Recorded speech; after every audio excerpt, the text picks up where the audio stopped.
Welcome to Alex and Annie, the Real Women of Vacation Rentals. I'm Alex, And I'm Annie. and we are joined today with Nate Klatt and Dan Mitchen.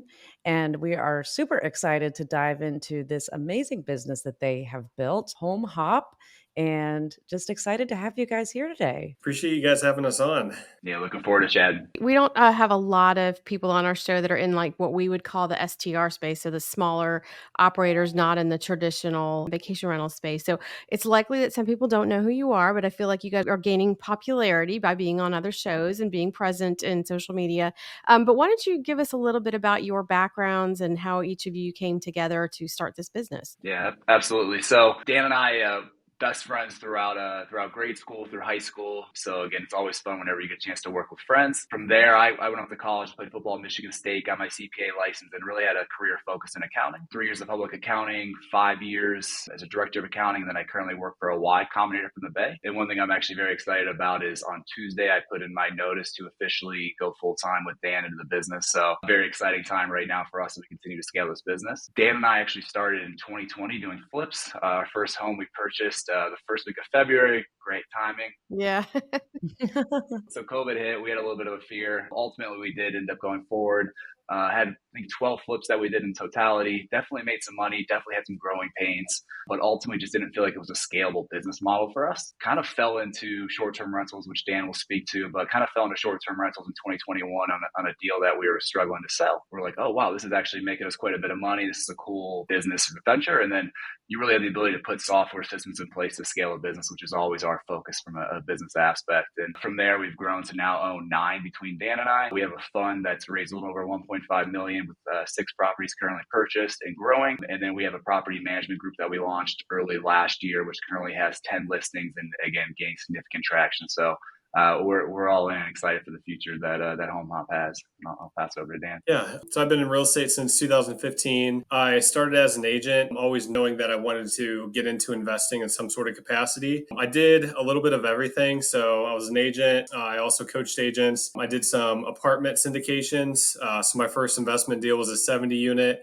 I've always kind of had the mindset like I'm just going to jump in and figure it out. So I flipped a couple apartment buildings, got into single family home flips. And while all this was going on, I also had 2 short-term rentals, but it was kind of as just a side gig, side business. Thought I knew what I was doing, but not really. Ultimately, as Nate mentioned, I was working with another partner during COVID. We had a single family flip that was just kind of sitting on the market. We couldn't move it. That's when Nate and I was talking, and we said, why don't we buy this outright and Airbnb it? So that was Nate and I's first Airbnb. We created the systems, the processes, and I finally saw the full potential, and that's when we decided to go all in. We stopped doing flips. I solely just started working with Nate, and yeah, here we are today. That's Well, super that's a exciting. lot. Yeah, you guys covered a lot of ground in a short amount of time. It definitely had its growing pains, but I think Nate and I work really well together. Like I'm always like, I just want to dive into something, just do it, go and figure it out. And Nate's more so like, hey, let's pump the brakes a little bit. Let's put a plan in place, and we'll slowly figure this out. And thankfully, that's the route we ended up going down. You gotta have the yin and the yang to figure out what everybody's best at and then optimize around it. So that's great. I just looking on your website, you're in some kind of interesting locations, not the traditional vacation rental destinations, I would say. Was there strategy around where you've put up your shop? Is Cleveland not the traditional vacation rental market? I haven't booked a vacation there yet this year, but We don't want to discount Cleveland. I'm sure it's a great place. Yeah, I mean, LeBron was there twice, so, we'll take Right, it. right.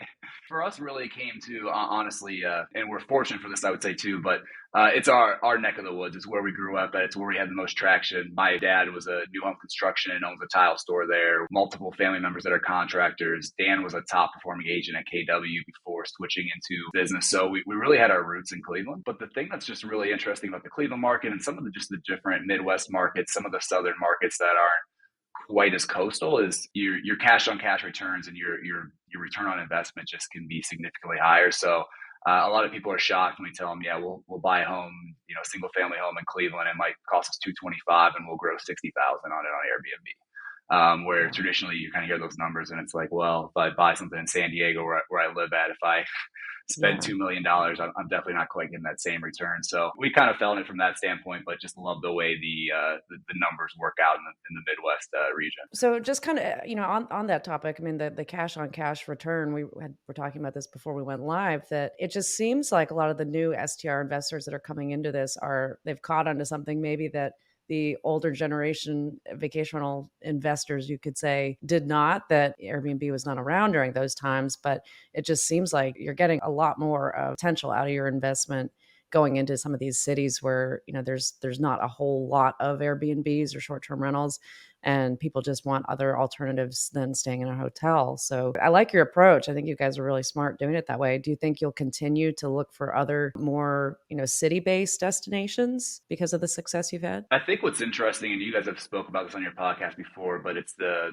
maturation of the industry, right? So, Hmm. in the beginning, it was, hey, put up an Airbnb, throw some IKEA furniture in there, you're good to go. Yeah. And now it really is turning into a more sophisticated investor, truly a business, and with all the money you're seeing come into. So again, you're seeing Hostaway was a $500 million raise. Like there's just a significant focus on it now, and I think that's what makes this industry so interesting as well. Is just you do have the ability to put the right systems, softwares in place. But yes, absolutely. Our goal is to we have the concept, we don't want to boil the ocean. So we're not trying to be in every single market. We want to be really good in a few markets. So our focus right now has been Cleveland. That's where we're dedicated to. But I see us towards the end of this year, probably leaning into like the Columbus market, the Cincinnati market, potentially the Pittsburgh market, and those larger cities that are still in the Midwest, still going to have those kinds of returns, but allow us to still stay somewhat geographically centralized. So that way we can really focus on being the premier company in this general region versus, again, trying to reach out every single location. So you're telling me you're not going to actually go buy something in San Diego to put on the market? Unless you want to come invest with us and you got a few.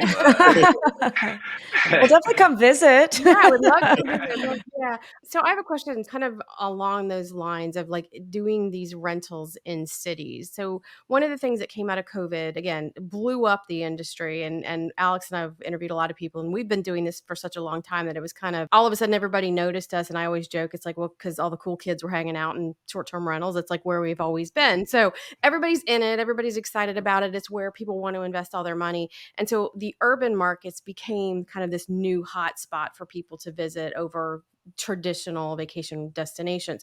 Now that travel is sort of normalizing, I know I see that the cities are going back to more like the business travel, staying in the hotels, but there's still a need for the short-term rental.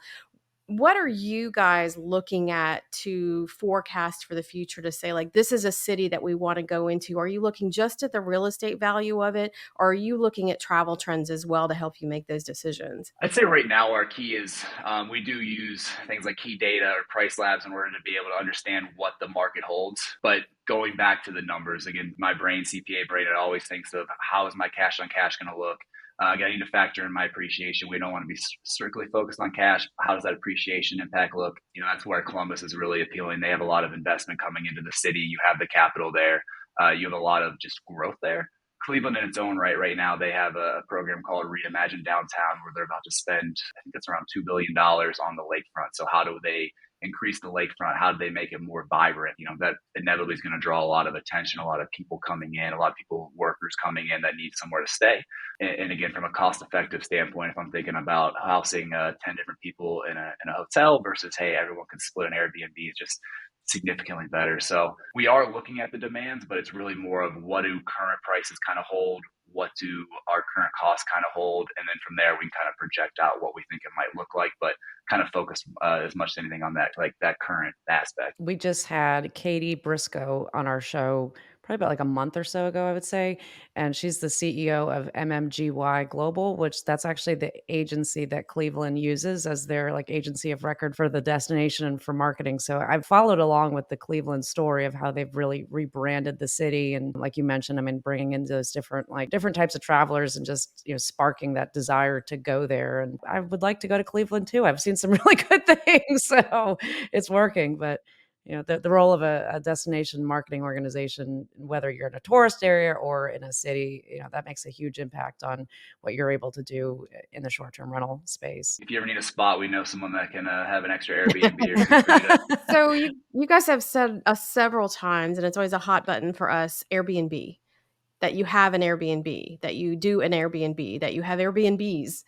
That not that you have short-term rentals. But you mentioned that you have Host Away, and Nate, you and I met through your interest in homes and villas with my current role there. Are you guys using more than Airbnb, or are you just now, because you're just getting kind of a portfolio that you need to start distributing out more? Are you starting to look at other channels? What does your distribution mix look like? We're on several channels. So Airbnb is our biggest revenue driver here in our market. We're also on VRBO. So I guess it makes sense. We do have some more vacation style houses like up near the islands. And those are, I would say Airbnb is still the primary revenue generator, but VRBO is a little bit more prominent in those areas. And then we have another house randomly in a city called Berea, like a college town. And VRBO is probably 35%, which is probably one of our highest rates as far as VRBO bookings. And then we just started exploring with booking.com. And then we're also on Google. And then we're going to start making a push now that Nate's about to get into this full time. One of his first tasks is direct bookings and really building out our direct booking platform. Just because, as you guys know, Airbnb is great and everything, but at the end of the day, their fees are 16% from the guest. And if we can reduce that, that means we can increase our nightly rates and guest saves a little bit of money and we make a little bit more money. Yeah, absolutely. This was a first, Annie. I don't know if I even shared this with you, but I was somewhere recently and I heard somebody say, I booked a Verbo. Oh, down south they do. Yeah. Did they really? Wow. Yeah, so the Panhandle and Florida, Verbo has always been the bigger of the two. Yeah. Airbnb they had more of the urban markets down here, but yeah, you'll hear that a lot in the south part. I was going to say one follow-up on that I just think is an interesting exercise. So, I think, Annie, you kind of asked there about, again, what other platforms are we on? We try to do an exercise where we go through and we actually have a spreadsheet called Brain Dump. It's a Google Doc. And anytime we have an idea that we think could be interesting, just put it down on there, get it off the mental. And then we try to sit down roughly once a month, reorganize those into buckets, and then talk about what makes the most sense for us to strategically focus on. I think sometimes when you first start, especially if you're newer in the industry, it's bells, whistles, you got all these different software, you want to do everything. And our strategy was, let's really lean in, let's be the best on Airbnb, the best on VRBO, and not really worry about the marketing, not worry about this segment of the business.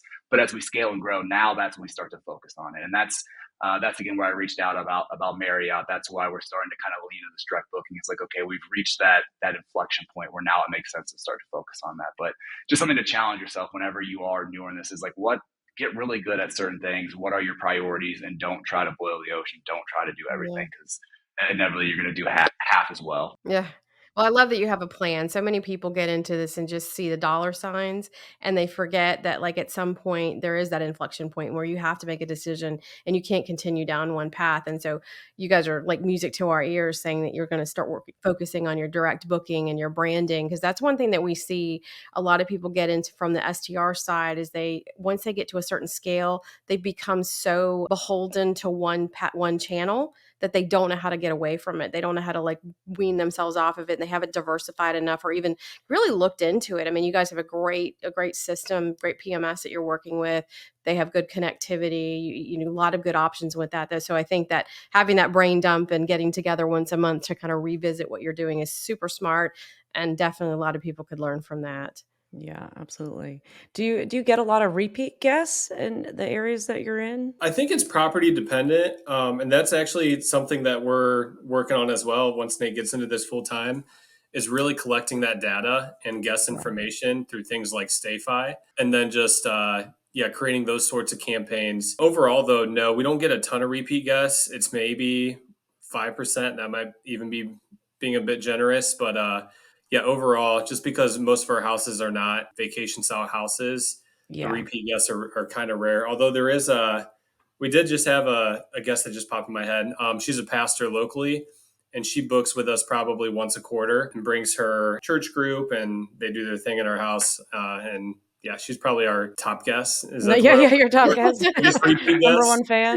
Yeah, Yeah. exactly. And she always leaves us raving reviews, which is nice. So She's Yeah. praying over your property. That's always good. Yeah. I'll take it. I'll take it. Those early top fans mean a lot, especially as you continue to grow the business. Like you'll probably always remember her For as sure. being a early believer. But yeah, and it's tough. I mean, like Annie said, you feel like you have to do it all when you first start, and there are so many shiny things, and it's like just making the decision on the technology, I think, is really a struggle. And I talk to a lot of operators that they've bought multiple different tools. And as we're looking at things, I'm like, that you only need one of those three. Like there's overlap in them. And I'm just curious, I mean, you guys are all very sharp gentlemen, but how did you, when you jumped in, like how did you start your decisions on, getting the software and different things, StayFi? Like how did you go through that process of determining what your tech stack was going to look like? A lot of listening to Alex and Annie podcast here. So I will say it's amazing how much free content is out there now in this space. And again, you guys are Yeah. the pioneers in helping to put that out there. I think it's probably in the last 3 years, I've probably listened to, 1,500, 2,000 hours on podcasts. It's, hey, I can take a walk. It's a short-term rental podcast. What are other people in the industry doing? What are the experts doing? And kind of just trying to copy that, mirror that. I came very close at one point to opening up a gym called Metabolic. I went through Discovery Day. I had done, was ready to sign the papers. Also, like right before COVID happened. So again, knock on wood, I didn't go that route. But I was always interested in the franchise space because I feel like I'm more of an operator than maybe creative. And being able to have this blueprint that you have in the short-term rental space, I feel like that's what makes it such a fascinating space because you can really learn. People are open to giving advice. It's not this cutthroat and I was listening to your last podcast and they were talking about how they didn't always like speak to each other as far as like how things were doing and how things were progressing. And now it's an industry where actually Dan met on Tuesday with I think it was 6 other local property managers in the area to just discuss like how they're doing. Not something you see in a lot of other industries. So it's a really cool space to be able to have that. Very, very smart to make sure it's the, keep friends close, enemies closer kind of situation. And Alex and I call them frenemies. I think, Lino calls them co-opetition, that kind of thing. But what did that journey look like for you guys? So you landed on HostAway as your system. How did you get to that point? Because again, coming into this with 1 or 2 units and like recognizing that you needed a platform, it's a pretty overwhelming process. And some of them are just have way too much for what you would need to begin, but you want something that you can scale with. So where did you guys start? Did you go to a conference? Was it just on a podcast? How did you research that and come to this decision? We actually had I won't name any names. There was another PMS that we were using, and it was okay for when we first started. And then once we hit that, I think it was like 8 properties or so, it just wasn't doing what we wanted it to do. Yeah. So what's nice about, we mentioned in the beginning, like me and Nate are kind of like yin and yang. Our brains work completely different. So Nate is focused on the accounting stuff. So when we knew it was time to switch PMS, he was focused on, okay, what's going to do what I needed to do as far as accounting goes. And then I was more so the operations guy. And it was, okay, we need something that does X, Y, and Z. So we just, I think we had 3 different demos with some of the top PMS systems. And ultimately broke it down to pros and cons. And that's how we landed on HostAway. And honestly, I've been very, very happy with them so far as well. We'll be back in just a minute after a word from our premier brand sponsor, Extend Team. I'm Alexis Nielsen. And I'm Gina Alessandrini. We're the owners of Phoebe Vacation Rentals. And we've been with Extend Team for the past year. We were running into a problem where we were trying to source VAs ourselves, and we were having a high turnover rate and issues with attendance, performance, things of that nature. And then when we were introduced to Extend Team, we made the switch, and it has been night and day of performance, no attendance issues, and really allowed our business to scale to that next level. We use Extend Team mostly with our guest communication and vendor coordination. They handle a lot of the day-to-day that, we have 35 properties. So there's a lot of questions and inquiries coming in nonstop from current guests or potential guests, and they answer all those questions. So for onboarding with Extend Team, from the moment that we said, hey, we're ready to go, let's sign a contract, we want to hire these individuals, it takes them up to 2 weeks. Great thing about Extend Team worth mentioning is they handle putting out the job ad. They do all the interviews, the vetting, the background checks, making sure that the VA has all the software capabilities that they need. And then once they are transitioned and they're working with us, Extend team still continues to manage the employee. If we were doing the jobs of all 4 of our team members that we have through Extend team, we wouldn't be able to do it. You know, these individuals are really our extra set of eyes, ears, arms to get everything done that needs to get done. By employing Extend team, we are able to focus on growing our business rather than working day to day in the business. The best news is Extend Team has an exclusive offer just for listeners of Alex and Annie podcast. Receive 50% off your onboarding fee when you visit extendteam.com/Alex and Annie or mention our podcast when you contact them. And you guys do some kind of unique things, it sounds like, too. We were talking about Zapier, however you say it before, on how you're taking some of that data and extrapolating it to other things. But tell us a little bit about, some of the creative processes and things that you've built around your tech stack. So we're all about systems and processes. How do we make our life easier is what it boils down to. So anytime that we get constant issue, like how do we create a system and process to get rid of that? So the first one was our cleaning team. So how do you track and pay all of your cleaners when you get to 20 plus properties? So we use Slack, and we have a cleaning channel within Slack. So in order for a cleaning team to get paid, they have to go to that Slack channel and they have to say 123 Main Street is cleaned and ready. I then created a Zapier bot that analyzes that cleaning channel, looks for keywords, and if it's from a specific cleaning team, it automatically takes that, creates a bill in QuickBooks, and now we can track, okay, this cleaning needs paid out, this hasn't been paid out. And then obviously with 1099s and everything, if you're going that route, it tracks all of that, which makes our life 100 times easier. And then we also have another really cool one where we can analyze maintenance issues. So again, once you get to a certain amount of properties, it can be very time consuming to just make sure like you're looking at every single review that comes in. So we integrated ChatGPT to where it'll analyze our reviews coming in. And again, this is done through Zapier. It's a little bit more in depth and detailed, but what it'll do is anytime we get an email with a review that comes in, ChatGPT analyzes it. If it has a negative sentiment, it'll automatically take that review, identify what the issue may be, and then it'll put it into Asana under our project maintenance. It gets assigned to our maintenance man, and a message goes out to Slack so everybody's aware, like, hey, this guest stated this property, and they said the toilet was leaking, or whatever the issue is. Now we can track what is outstanding, what's been done, and again, just makes our life 100 times easier. I love that. I haven't heard anybody using the technology for that type of communication within the back end, but that's a brilliant usage of it. I also love doing that stuff. Like anytime I can create like any sort of automation, like again, just to make our life easier, there's something, I don't know what it does, but my brain just loves doing that kind of stuff. Kind of like Nate likes spreadsheets. So everybody has their thing, right? Yes, exactly. I'm curious, through HostAway, are your cleaners not able to log in and be able to mark the unit as clean within the system? Or is that not functionality they offer? There may be a way to do that. And I know that, so they have tasks within HostAway. Mm-hmm. And we explored them in the past, and I don't remember what the issue was, but it wasn't doing what I wanted it to do. And so that's why I went this route and built this. And our cleaners do have a calendar where they're checking to make sure that, hey, this property is ready for clean. So it is a hands-off from that standpoint, but more from a payment processing standpoint. Gotcha.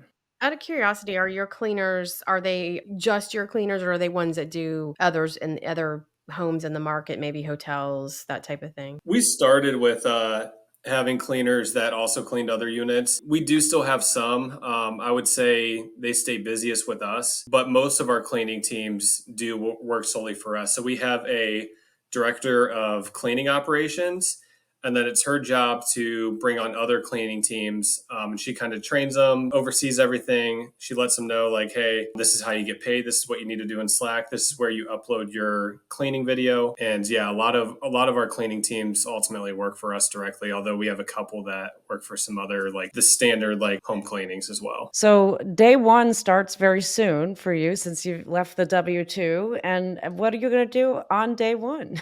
What's the first matter at hand? So I'm gonna go for a hike with my dog on day one, but day two, Day two.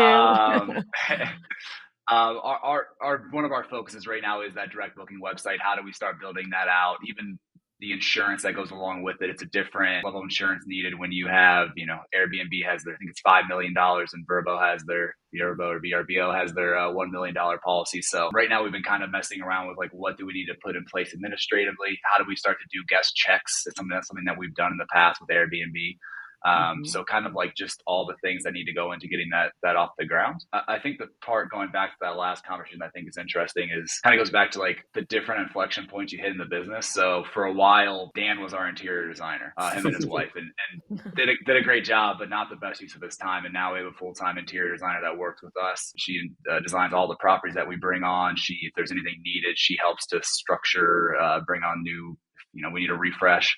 And you kind of have these different inflection points where, again, now we have 3 virtual assistants working with us, 2 maintenance men working with us. And it's like kind of overscaling a little bit or overstaffing a little bit to make sure that as we grow, we're able to really handle this. Because I've heard the name hectic host get tossed around a lot where, it's fun, it's exciting. There's 2 people, you think you can do everything, and then you realize you cannot do everything in this business. You have to make sure you're setting yourself up for success, and, when do those different moments really like kind of hit. So that's kind of the other focus, just kind of, again, thinking big picture, like thinking end in mind. What do we need to do to get to the end in mind? One thing that Alex and I are focused on this year is kind of the bridging the gap between the short-term rental and the vacation rental business. And not necessarily that they belong together, but they can exist together in kind of the same space, help each other out, educate each other, advocate for each other. I mean, we're all facing in various forms regulations. I don't know how Cleveland is. I don't know if you've had any problems there within Ohio, but it's a problem. And a lot of it stems from people who are in, areas where there's not a lot of opportunity to connect with other operators. So there's not a lot of education that's going on. So what are you guys are, I would say, and from what we've been meeting, a unique operator. You guys are really doing all the right things. You're looking at the software, you're making a plan, you're discussing things, you're thinking down the road, not thinking just how much money you're going to make this month and maybe next month. What are you doing to actively educate yourself, educate your peers, and create kind of that ecosystem for people to come up in the space? Again, most people fall into the space, just like you said, it wasn't anything that you planned, it just happened.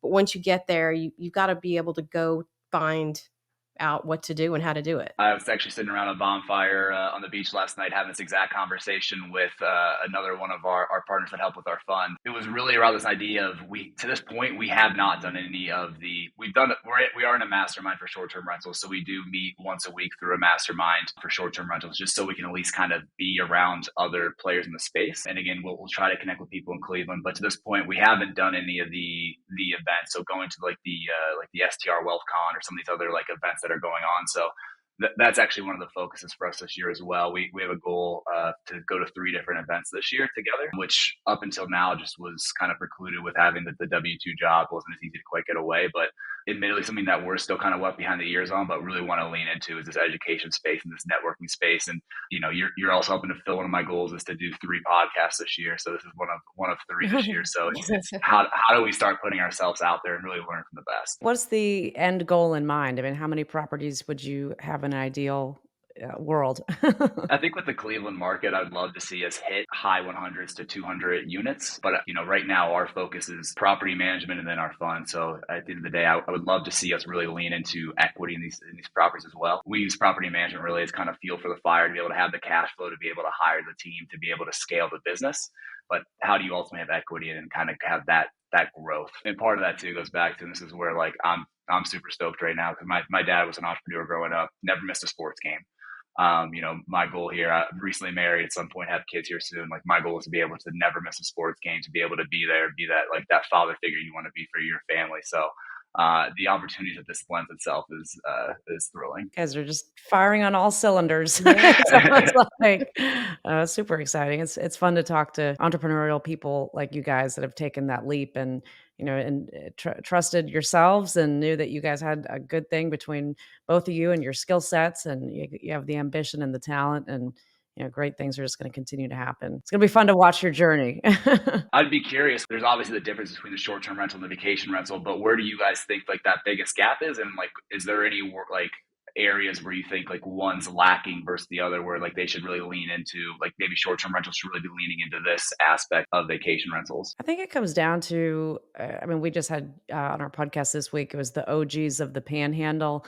And these are, a group of guys that have been down in Annie's neck of the woods and operating since, the mid 80s or late 80s or early 90s, somewhere around there, a very long time. And, the knowledge that so many people in the vacation rental industry have accumulated over the years is something that I think the short-term rental side that are newer really need to lean into and just, understand we've been doing this for a very long time. I think, the newer STR managers are in some cases more tech savvy than some of the, the legacy ones, but in the middle is really where it needs to be. That at the end of the day, we are all hospitality businesses. We're not a technology business. The technology, I think Lino said this, the technology should be in the background and something that the guest doesn't know anything about. And so how do you really bridge that gap of wanting to do all the things and make sure that you're, running the most efficiently and that you've got top of the line tech on every part, but really balancing that with the needs of the guests that are going to make people, even if you're not in an area that you would get a ton of repeat business, if people are going to come back, that they do want to come back and stay with you because that experience was just so strong. So I think the STR side probably needs to lean a little bit more into the hospitality, and the legacy, needs to lean a little bit more into some of the newer age things. But in the middle is probably where everybody needs to be.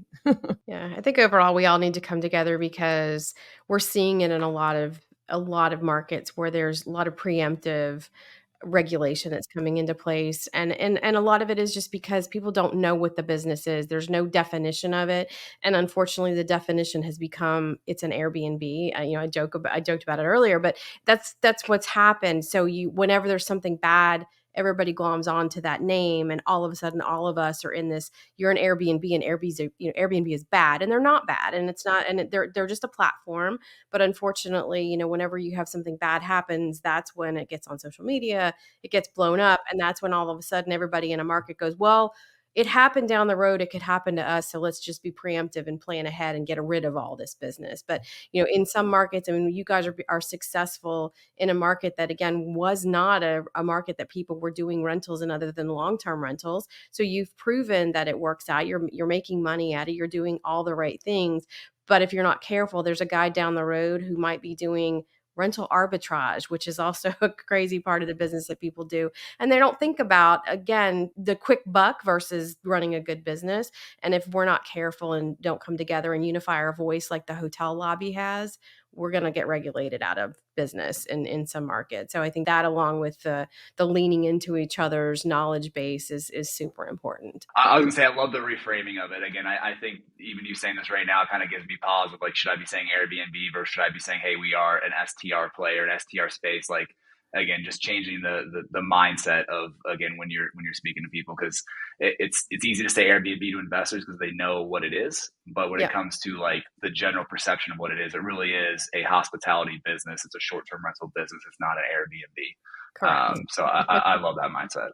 Yeah, when I was at Condo World, I'd never once heard a guest say, talking about staying with us, that they booked an Airbnb. They said, "I stayed with Condo World," and "with" is the main word there. I mean, they stayed with us, and they were our guests, and I think that's kind of the mindset that these companies that have leaned into direct bookings really understand that, back to the hospitality, we are here to make memories for these guests, whether they're going to Cleveland for a business conference or for a retreat or for a vacation, whatever it may be.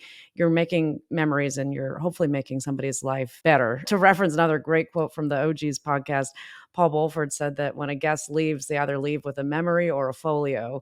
And if they leave with the folio is more of an issue, then you did not fulfill your duty Remember, yeah. to be able to really truly provide a hospitable, memorable experience for them. So I thought that was a unique way of saying it and very true. Well, I think with your new venture, and again, we might be a little smaller side, but I look forward to being able to kind of see what you put out there, pick your brain, and again, would love to even discuss more about what that looks like. I think the branding that you bring, like we want to figure out how to make Homehop a name and not just they win an Airbnb. And I think this goes back to that repeat guest. If people know who you are, they know your brand. That's how you start to get that repeat guest and really start to put yourself out there. Yeah. And even just the word of mouth, I mean, even if it's not a repeat guest, but if somebody stays with you and they go back and they tell their friends and family that they had a great experience, then it's like that's where you start to really gain that momentum. Yep. Absolutely. And then I know we're probably coming short on time, but one thing that I do think is going to be interesting as well, and you guys kind of touched on this, and we always try to make this distinguishment whenever we're talking to anyone, is that we are not a property manager. We are a hospitality business. I do think it's going to be interesting here over the next 2 to 3 years as large language models really do get to the point of being enterprise ready. We've tried a few different softwares that use like ChatGPT to do guest messaging, again, leaning into that tech. But where is that balance out of like too much tech and not enough personalization? Or when do we actually get it's good enough that, hey, this actually feels like it's a human, therefore, people, when they're calling a call center, they'd rather talk to a human versus a bot. But it's like, when does that trade-off happen? And like, are you still going to have this personal touch that we might lose otherwise? So just an interesting like dynamic to kind of think about as we start to progress. Yeah, if robots become more hospitable than us, then we're really in trouble. Yeah, exactly. Yeah. Yeah, no, that's a very good point. Well, we are super excited to watch your journey this year. I think you guys are just gonna see a lot of growth now with, a little bit more attention on the business now that you're gonna be in that new role. And we'll certainly have you come back on the show later this year, maybe for an update, and we can hear in the trenches, as we coined that with Michael James a few months ago, and his journey. And it's just fun to see different sides of everybody in this journey that are at different points and how they've approached it. So we wish you nothing but the best of luck this year. If anybody wants to reach out to you, what's the best way for them to get in touch? For me, I'm kind of old school. I would say Facebook or via email. Email is dan.mitchen@homehop.pm.com. Or like I said, Facebook. There's 2 Dan Mitchens. Just go to the bald guy, and that's me. We're building out the social media right now, but we do have an Instagram for Homehop.